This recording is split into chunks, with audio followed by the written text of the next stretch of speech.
അന്വേഷണത്തിൽ വേറെ ആരും ഉള്ളതായിട്ട് മനസ്സിലായിട്ടില്ല. കൂടുതൽ അന്വേഷിച്ചുകൊണ്ടിരിക്കുന്നുള്ളൂ. കൂടുതൽ അന്വേഷണം നടത്തുന്നത്. മറ്റെന്തെങ്കിലും കേസുകൾ ഇദ്ദേഹത്തിന്റെ പേരിൽ ഇല്ല മറ്റു കേസുകൾ ഇന്ന് കോടതിയിൽ ഹാജരാക്കും. ഇത് ഇവിടുത്തെ സ്റ്റേറ്റ്മെന്റ് എടുത്ത് മറ്റു നടപടികൾ കഴിഞ്ഞു കഴിഞ്ഞാൽ കോടതിയിൽ ഇന്ന് തന്നെ ഹാജരാക്കും. ഇയാൾ ഇയാളുടെ ജോലി ഇതാണ്, ഈ മാംസ വിൽപ്പനയാണോ?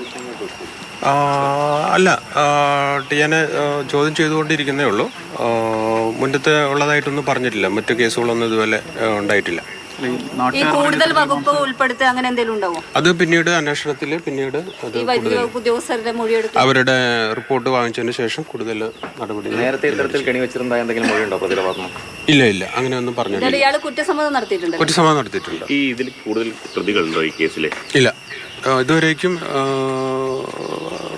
തെളിവായിട്ടില്ല. അതിന് കൂടുതൽ വിനീഷിന് മാത്രമേ ഇതിൽ പങ്കുള്ളൂ. നിലവിലെ ഒരാളെയാണ് നമ്മൾ അറസ്റ്റ് ചെയ്തിട്ടുള്ളത്. ഇയാളെ എങ്ങനെയാണ് പിടിച്ചത്? ഇയാൾ രക്ഷപ്പെടാനുള്ള ശ്രമമായിരുന്നോ? പോലീസൊക്കെ വീട്ടിലെടുത്ത് അതെ, ഓടി രക്ഷ. അപ്പോൾ നമ്മൾ പോലീസ് സർവൈലൻസ് ചെയ്തിരിക്കുകയായിരുന്നു. അപ്പോൾ പോലീസിനെ കണ്ടപ്പോൾ ഓടി രക്ഷപ്പെടാൻ നോക്കി. അവിടുന്ന് നമ്മൾ പിടിക്കുകയാണ് ചെയ്തത്. ഇതെന്തായാലും ഒറ്റ പ്രതി മാത്രം, വേറെ ആരുടെയും സഹായമില്ല. ഒരു പ്രതിയാണ് ഇപ്പോൾ ഉള്ളത്. അന്വേഷണത്തിൽ തെളിവ് ഇപ്പോൾ ഒരു പ്രതിയാണുള്ളത്. കൂടുതൽ പേരെ ചോദ്യം ചെയ്യുന്നുണ്ടോ? ഉണ്ട്, അത് പടിപടിയായിട്ട് ചോദ്യം ചെയ്യുന്നു. ഇയാൾ ഈ ഒരു ഭാഗത്താണോ കെണി ഒരുക്കുന്നത്? അത് ഒരുപാട് സ്ഥലങ്ങളിൽ ഇയാൾ ഇങ്ങനെ ചെയ്തു വെച്ചിട്ടുണ്ടോ? അത് സംഭവ സ്ഥലം ഞാൻ അങ്ങോട്ട് പോവാണ്.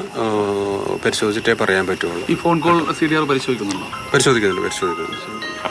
പ്രതി കുറ്റസമ്മതം നടത്തിയിട്ടുണ്ട്. ഷിനോജ് നമുക്കപ്പോൾ അവിടെ നിന്ന് ചേരുന്നുണ്ട്. ഷിനോജ്, ഇപ്പോൾ നിലവിൽ ഒരു പ്രതി മാത്രമേ ഉള്ളൂ, വിനീഷാണ്. മുൻ കേസുകളൊന്നും അയാൾക്കെതിരെ ഇല്ല എന്നും കൂടിയാണ് പറയുന്നത്. അദ്ദേഹം ഈ സംഭവ സ്ഥലത്തേക്ക് പോകുന്നു. എന്താണ് പോലീസിന്റെ അന്വേഷണത്തിൽ കൂടുതൽ വ്യക്തമാകുന്നത്? ഇയാൾ ഒറ്റയ്ക്ക് എന്നത് തന്നെയാണോ ഈ സംഭവങ്ങളൊക്കെ ചെയ്തത്?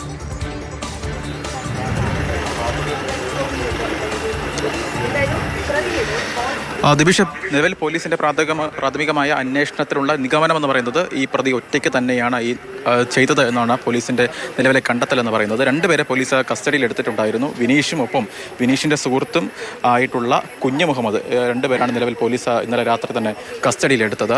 പോലീസ് പറയുന്ന മറ്റൊരു പ്രധാനപ്പെട്ട കാര്യം, ഇവിടുന്ന് കടന്നു കളയാൻ വേണ്ടി പ്രതി ശ്രമം നടത്തിയിട്ടുണ്ടായിരുന്നു. പക്ഷേ അതിനു മുൻപ് തന്നെ പോലീസിന് പിടി വീഴുകയും ചെയ്തു. എന്തായാലും കുഞ്ഞു മുഹമ്മദിന് ഈ കേസുമായി ബന്ധപ്പെട്ട് മറ്റൊരു റോളുമില്ല, കേസുമായി ബന്ധമില്ല എന്നാണ് പോലീസിന്റെ നിലവിലെ നിഗമനം എന്ന് പറയുന്നത്. അതിനൊപ്പം തന്നെ ഈ ഒന്നാം പ്രതിയായിട്ടുള്ള വിനീഷ് ഇതുമായി ബന്ധപ്പെട്ട കാര്യങ്ങൾ തന്നെ കുറ്റം സമ്മതിച്ചിട്ടുമുണ്ട്. താനാണ് ഇത്തരത്തിൽ കെണി വച്ചത് എന്നുള്ള കാര്യങ്ങളൊക്കെ തന്നെ സമ്മതിച്ചിട്ടുണ്ട്. പക്ഷേ നാട്ടുകാർ പറയുന്ന മറ്റൊരു പ്രധാനപ്പെട്ട ആരോപണം എന്ന് പറയുന്നത് ഇതിന് മുൻപും സമാനമായ രീതിയിലുള്ള കാര്യങ്ങളൊക്കെ തന്നെ, പ്രത്യേകിച്ച് ഇത്തരത്തിൽ കെണി വെച്ച് കാട്ടുപന്നി അതുപോലെ തന്നെ ഈ പാമ്പുകളൊക്കെ തന്നെ പിടികൂടുന്ന ഒരു പണിയാണ് ഇദ്ദേഹത്തിനുള്ളത്. ലഹരിക്ക് അടിമയാണ് എന്ന കാര്യങ്ങളൊക്കെ തന്നെ നാട്ടുകാർ പറയുന്നുണ്ട്. അത്തരമൊരു സാഹചര്യത്തിൽ നേരത്തെ 8 മാസം മുൻപ് സമാനമായ രീതിയിലൊരു പരാതിയൊക്കെ ഒരു പ്രശ്നങ്ങളൊക്കെ തന്നെ ഉണ്ടായിരുന്നു എന്ന കാര്യം നാട്ടുകാർ പറയുന്നുണ്ട്. പക്ഷേ പോലീസ് അത് നിഷേധിക്കുകയാണ്. ഇത്തരത്തിലൊരു പരാതി രേഖാമൂലം തങ്ങൾക്ക് ലഭിച്ചിട്ടില്ല എന്നാണ് പോലീസ് ഇപ്പോൾ വ്യക്തമാക്കുന്നത്. എന്തായാലും പ്രതിയുടെ കോൾ ലിസ്റ്റ് ഉൾപ്പെടെയുള്ള കാര്യങ്ങൾ പോലീസ് ഇപ്പോൾ പരിശോധിക്കുകയാണ്. എന്താണ് കൃത്യമായി സംഭവിച്ച കാര്യങ്ങൾ ഉൾപ്പെടെ, പ്രത്യേകിച്ച് മറ്റാർക്കെങ്കിലുമായി ബന്ധപ്പെട്ട് പങ്കുണ്ടോ എന്ന കാര്യമാണ് പോലീസ് പ്രധാനമായും നോക്കുന്നത്. എന്തായാലും പ്രതി ഞാനിപ്പോൾ നിൽക്കുന്ന വഴിക്കട പോലീസ് സ്റ്റേഷൻ്റെ ഉള്ളിലാണുള്ളത്. അറസ്റ്റ് രേഖപ്പെടുത്തി കഴിഞ്ഞു. വൈദ്യപരിശോധന ഉൾപ്പെടെയുള്ള കാര്യങ്ങൾ പോലീസ് രാവിലെ തന്നെ പൂർത്തിയാക്കി. അല്പസമയം ശേഷം, ഒരുപക്ഷെ ഒരു മണിക്കൂറിന് ശേഷം പ്രതിയെ കോടതിയിൽ ഹാജരാക്കുമെന്നാണ് പോലീസിൽ നിന്ന് ലഭ്യമാകുന്ന വിവരം എന്ന് പറയുന്നത്. എന്തായാലും നിലമ്പൂർ ഡിവൈഎസ്പിയാണ് അല്പസമയം മുമ്പ് സംസാരിച്ചത്. ഡിവൈഎസ്പി ഇപ്പോൾ സംഭവ സ്ഥലത്തേക്ക് പോവുകയാണ്. മറ്റെവിടെയെങ്കിലും ഇത്തരത്തിൽ സമാനമായ രീതിയിലുള്ള കെണി ഇയാൾ വച്ചിട്ടുണ്ടോ, ഈ പ്രതി വച്ചിട്ടുണ്ടോ തുടങ്ങിയ കാര്യങ്ങളാണ് പോലീസ് ഇനി അന്വേഷിക്കാൻ പോകുന്നത്. മാത്രമല്ല കൂടുതൽ നാട്ടുകാരിൽ നിന്ന് പോലീസ് മൊഴിയെടുക്കാനുള്ള സാധ്യതയുമുണ്ട്. ഈ പ്രതി എങ്ങനെയാണ് ഇത്തരത്തിൽ ഒറ്റയ്ക്കാണോ ഇതുമായി ബന്ധപ്പെട്ട കാര്യങ്ങൾ ചെയ്യുന്നത്, നേരത്തെ സമാനമായ രീതിയിൽ നാട്ടുകാരുടെ മനസ്സിലാക്കുന്നത് എന്നാണ് പോലീസ് ഉദ്യോഗസ്ഥരും പറഞ്ഞത്. കൂട്ടുകാരൻ കൂടി അറസ്റ്റിലായിട്ടുണ്ടായിരുന്നു, ചോദ്യം ചെയ്യാൻ വേണ്ടി കസ്റ്റഡിയിൽ എടുത്തിട്ടുണ്ടായിരുന്നു. പക്ഷേ നിലവിൽ പ്രതി ചേർത്തിട്ടില്ല.